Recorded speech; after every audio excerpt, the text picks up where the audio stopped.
Bio100. Let's continue talking a little bit more about genetics. And last time we talked specifically about traits and dominance, and how those can be carried out and even figured out. And we're going to take that a step further today. So one of the things that we want to start off doing is talking about dihybrid crosses. Do you guys know what those are? Think about it for a minute. Do you remember from your reading? Have you had experience with these in the past? So dihybrid crosses really involve two traits at once. So here's some examples. So remember back to some of the experiments we were doing with Mendel and flower color. Well, there's also other things that Mendel was looking at. He was looking at the seed color and also seed shape. And these appear on different chromosomes. And so you can have flower color, which is dominant, is a yellow. Sorry, when we're looking at seed color, a dominant is yellow, and a recessive gene makes a green seed. And then in terms of seed shape, when we look at a seed being smooth, that's the dominant condition, whereas the recessive condition is having wrinkled seeds.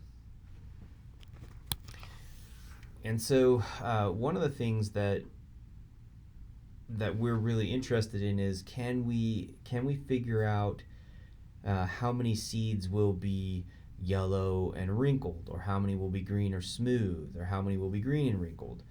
Can we figure this out from parents? And so one of the things that we want to ask each other right now is this question: what are the genotypes for two double heterozygote parents for these traits of color and seed shape? I want you to think about that for a minute. Can you figure out what would double heterozygote parents look like?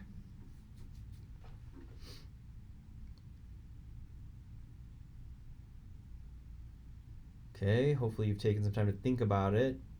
I would encourage you to take a pencil and a piece of paper or something electronic that you have and write it out. What are double heterozygote parents look like? Okay, so they should look something like this. Okay, so if they're going to be heterozygous for seed color, they're going to be big Y, little y, and if they're going to be heterozygous for seed shape, they're going to be big R, little r. Both parents should be that way. Okay, so what are the possible alleles that can be passed on? So think about this. Okay, so this is the genotype of the parents. What possible gametes could the parents make to pass on to their offspring? Okay, so essentially you're looking at what alleles can be passed on, which means you're going to quickly in your mind essentially run through meiosis, right? And you're going to create some gametes, and those gametes are going to tell you what are the possible alleles that can be passed on. So think about that for a minute. See if you can do that in your mind.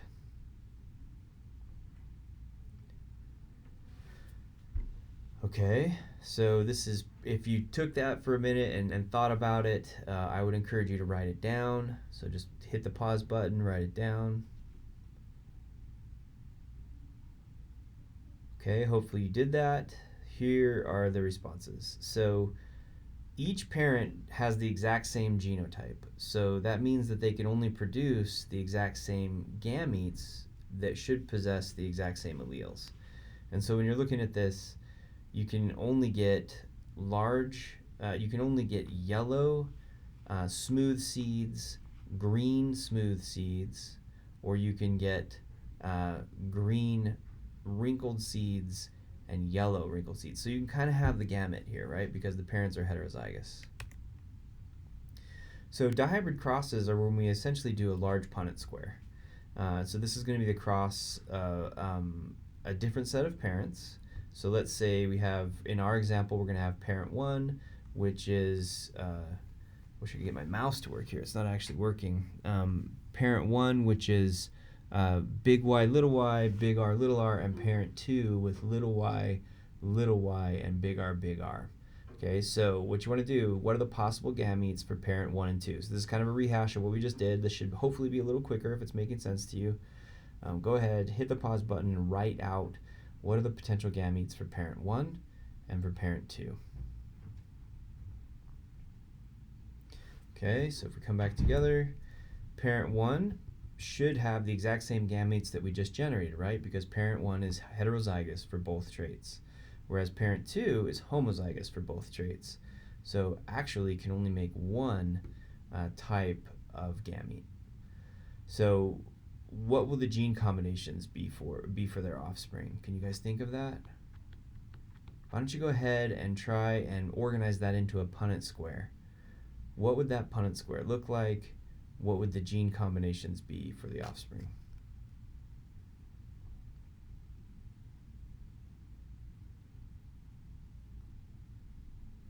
Okay, if you're not quite there yet, hit the pause button. Okay, hopefully you're back. So here's kind of what we'd be looking at, right? Where you have the one gamete from parent 2 all the way to the left there, and then you have the different gametes from parent 1 organized across the top of your Punnett square. And you can definitely write the entire Punnett square out. That's okay, but it's not going to vary because one parent is only making one type of gamete. Does that make sense, how those all cross? How that all comes together? Hopefully so.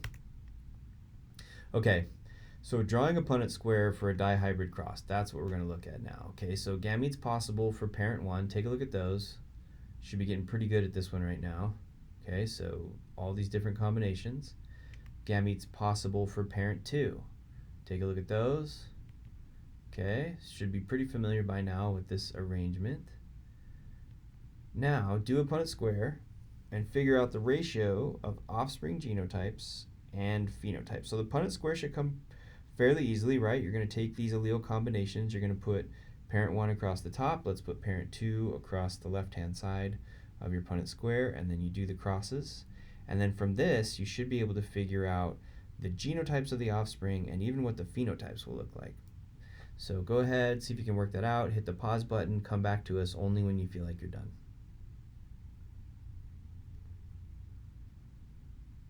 Okay, so here is what we can have, right? So you have parent 1 and parent 2 and all the possible types of pollen in our case, if this is a plant, right? This could be sperm and egg, or this can be pollen. In our case, because we're talking about plants, it would be pollen and ovules, and you can see how they all come together, and you can actually identify the genotype and the phenotype based on the parent's potential gametes. All right, so let's turn it up a notch. Right, so rabbits can have solid or spotted coats, and the base color can be either brown or black. Spotted coat color, dominant, is dominant to solid, lowercase s, and black, uppercase B, is dominant to brown, lowercase b. So what you should be able to do is take a few minutes and answer what's going on in questions 1, 2, 3, 4, and 5. And I'm actually not going to speak. I want you to sit back, think about this, and see if you can get the answer. Hit the pause button. It's really important that you take the time to actually do this. I know it's tempting to just move on or see the answers, but you should really take the time to do this on your own.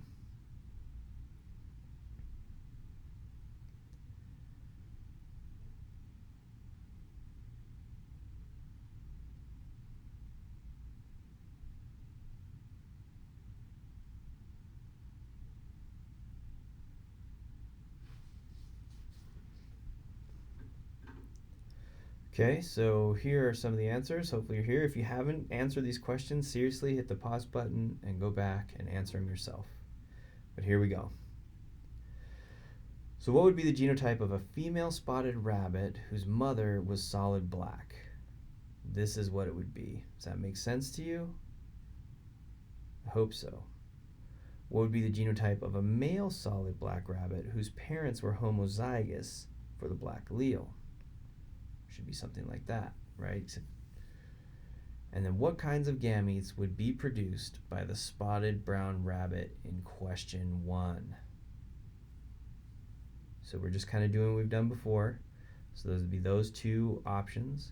And what kind of gametes would be produced by the solid black rabbit in question 2? This should be pretty straightforward now. Draw a Punnett square showing the mating of this pair of rabbits. Okay, should be pretty clear, I hope. So you could write it out like this, and this would be totally fine to do it this way. It helps you you get to see exactly the breakdown of the genotype and the phenotype. But it also could be done just like this, right? Because one parent only has one type of allele or gamete combination, and the other parent has only two types of alleles distributed across its gametes, okay? So you should be able to put those together and get it pretty quick. All right, so Mendelian genetics, as you can imagine, is pretty cut and dry. You have this dominant, you have this recessive, but we also know in nature that there are examples of alleles that are what we call incomplete dominant to each other. And what this means is that these dominant alleles required for full phenotype, you really get this intermediate when you have a heterozygote. So if you're looking here all the way to the left, you have this green, yellow-headed bird that is actually homozygous recessive.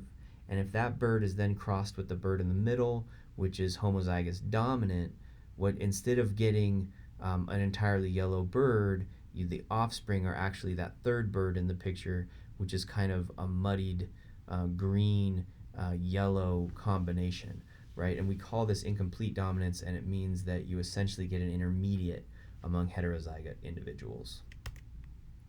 Here's another example. If you cross a homozygous white flower, this particular type of flower, with a homozygous dominant carnation, you'll actually get a pink carnation. There's another thing called codominance, and this is that neither allele is dominant over the other, and so the heterozygote shows both traits at once. Okay, and so let's this is maybe a better picture here when you're looking at this. If you've got a white individual crossed with a black individual, the individuals are codominant.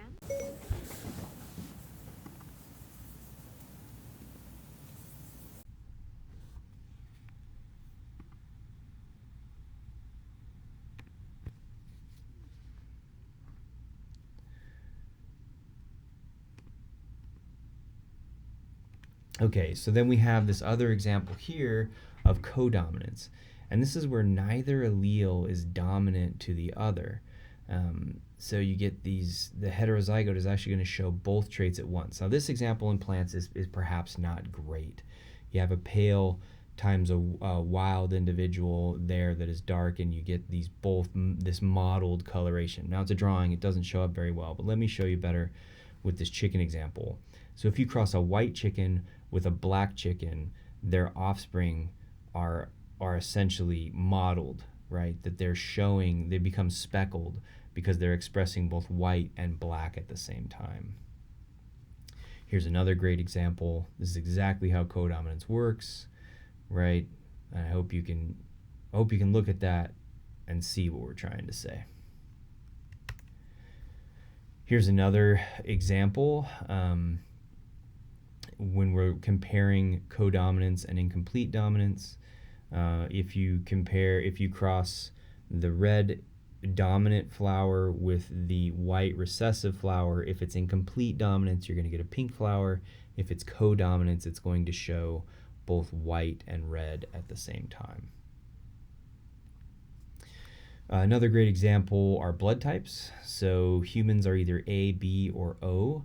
And there are three alleles, A, B, or O, as a matter of fact, that make up our blood types. So A, B, and O is really an example of codominance and multi-allelism. So why is it important to know your blood type? Well, if you don't, you could die. That's pretty compelling. So here's how it works. A and B are codominant to each other. O is recessive to both A and B. So an individual will have only two of these alleles. Even though there's three alleles, you're only going to have two of the three. So transfusions of incompatible blood will trigger an immune response against sugars This causes like blood clots, clumping. That's not good in your system, right? We all know that results in death. So when you look at this, what I want you to do is just hit the pause button in a second. I'll tell you when. And I want you to look at these. So we have the gene combinations over here on the right in the table. You have genes. You have AA. That's going to be blood type A. AO is going to be blood type O.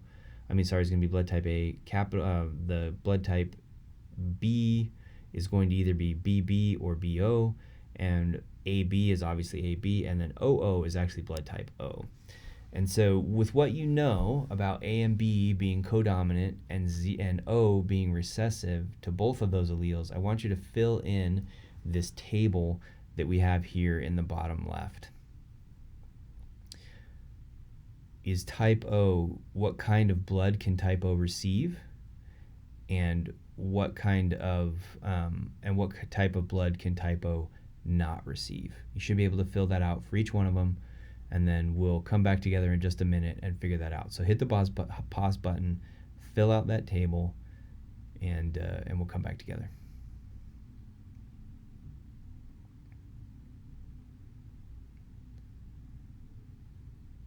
Okay, hopefully you did it. If you didn't, seriously, hit the pause button, work it out. Okay, but type O. So type O individuals can receive what type of blood? They can receive O. What can they not receive? Any other type of blood. So if you're type O, you're pretty constrained about the type of blood you can receive. Type A, what kind of blood can they receive? Type A or O, what can they not receive? B or AB. Does that make sense? Okay. Type B, what kind of blood can they receive? Should be seeing a pattern by now. B and O, and then what kind of blood can they not receive? A or AB. Type AB, what kind of blood can they receive? Pretty much anything, right? And then what can they not receive? They can receive anything. If you're AB, you're very lucky. So who's the universal donor here? And who's the universal acceptor? I'll let you figure those out. All right, so blood typing can really be helpful as well in terms of figuring out parentage, who parented who. So I want you to take a second and work through this.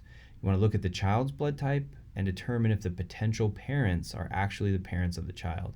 If not, which one is incompatible.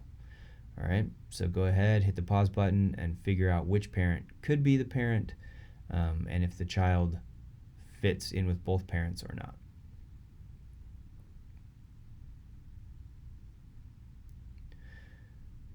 Okay, so if you look at child, so if you look at the first line here, so father is AB, mother is A, child is O.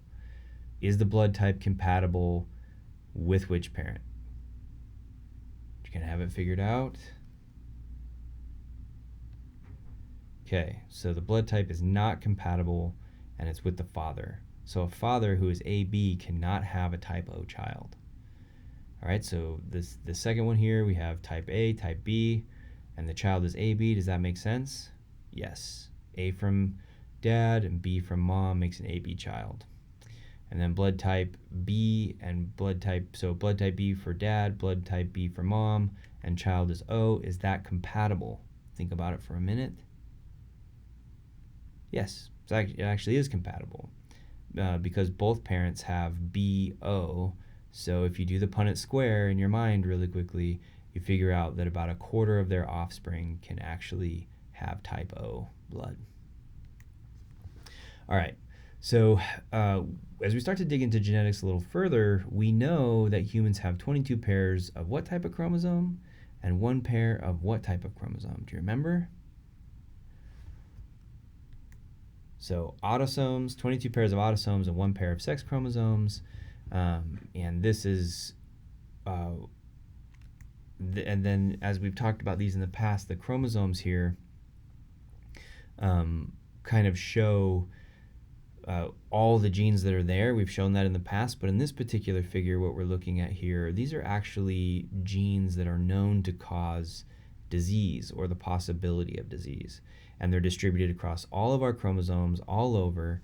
But the point is that even on our X chromosomes, which are the sex chromosomes, there can be genes that are present or lacking that can result in genetic problems. And you can imagine that if those genes are present, if those genes that would cause potential problems are present on the X chromosome, the Y chromosome being so small may not be able to compensate or provide a quote unquote healthy copy of lacking gene or disease gene. All right, so, and this is where we get into this idea of sex linkage. So sex-linked genes, these are genes that are located on the sex chromosome. So either they're X-linked, which means they're located on the X chromosome, or they're Y-linked because they're located on the Y chromosome. So males always inherit their X from their mother. Do you know why? Think about that for a minute. Okay, eggs are always X, sperm are X or Y. So males are going to inherit the Y from their fathers and become male, but the X always has to come from their mom. Males are more likely to express recessive X-linked traits than females. Why? Do you know? Think about that for a minute. Okay, because they only have one X, meaning that there's no dominant trait or another trait on the Y that could make up for the lack of dominance on the X. So why is it only females that can be carriers of X-linked recessive traits? So think about that. Carriers here. We've used this specific word, carriers. Why can only females be carriers? And that's because males express the trait, right? So females can actually be carriers of something but not express the trait because they have two copies of X, which means they have two allele copies that can allow them to not express the trait. Doesn't mean they won't express the trait. There are still biological scenarios where they can, but females can be carriers of a trait and males cannot. Okay, so this is kind of cool. This is a really cool link, and I think you guys should follow it and watch this. It's really fantastic. I think you'll enjoy it. I'm just going to keep lecturing here. So there are disabilities that happen due to X-linked traits. So one of them is red-green color blindness. So if we were in class, we'd have about 60 students in our class, and I could ask, how many of you are colorblind? And a small proportion of the males in our class would be colorblind. Okay, and this is really just the difficulty in seeing reds and greens in the disease sex and figuring out if the disease is sex linked or not. Okay, and the link that in the previous slide actually takes you to a color blindness test, so it's pretty fun to watch and set us up for this. Okay, so from that we should be able to look at this, and we should be able to look at this diagram here on the right and figure out if the trait is X-linked and is it recessive and who's a carrier. Now it's all labeled, so you can just look at this and figure it out, but I want to just give you 30 seconds to look at that and make sure you understand who's affected, who's a carrier, and who is not.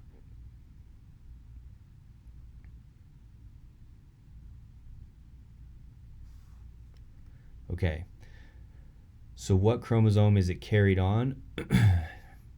Should be carried on the X chromosome. Is it a dominant or recessive disease? What do you think by looking at it? So it's a recessive disease, okay? And what does that actually mean to be recessive? And it's not really a disease. We shouldn't call it colorblindness a disease, I guess. It's just a genetic factor. What does that mean to be recessive? Does it affect the males or females more, and why? This is really the crux right here. Does it affect males or females more, and why? You should be able to explain that by now. If you haven't, you should really spend some time here figuring out why an X-linked recessive trait would affect males more than females, and why. Okay, so when would a daughter have red-green color blindness? What would that take? You should be able to figure that out.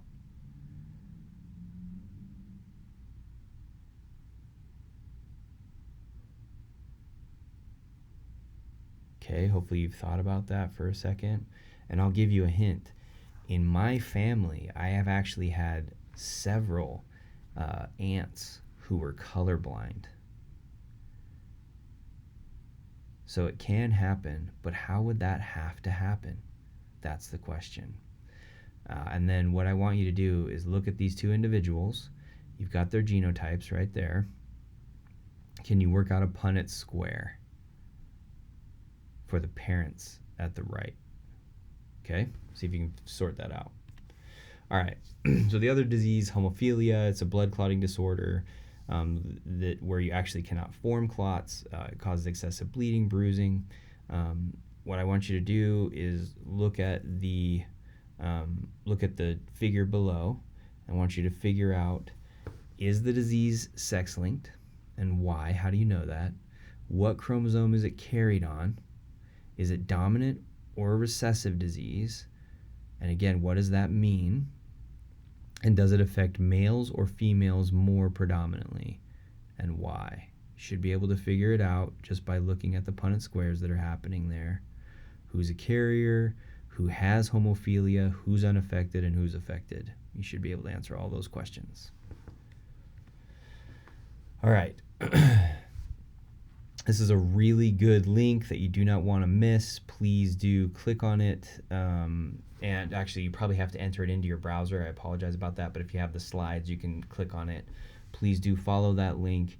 It will kind of run you through this sex determination and linkage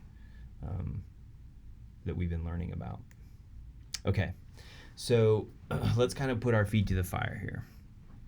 Let's look at sex-linked traits. So here's an example in birds. And as you read through this, you should be able to answer the questions: what are the genotypes of the parents? What are the gametes that they could form? And then you should be able to draw a Punnett square to determine the sex ratios of the living offspring. Okay? Now, trust me, thousands of students have done this before. If you're feeling confused, you should definitely reach out to your TAs and see if you can sort through this. But at this point, I think the vast majority of you guys will have this. Okay? There's our answers, and that will be the end of our lecture today. And I hope that you guys can actually take the time to hit the I hope you took the time to hit the pause button quite a bit, work through this, really solidify things in your mind so that you can have this as you prepare for exams. Have a good one, and I hope everything's going well for you guys. Stay safe.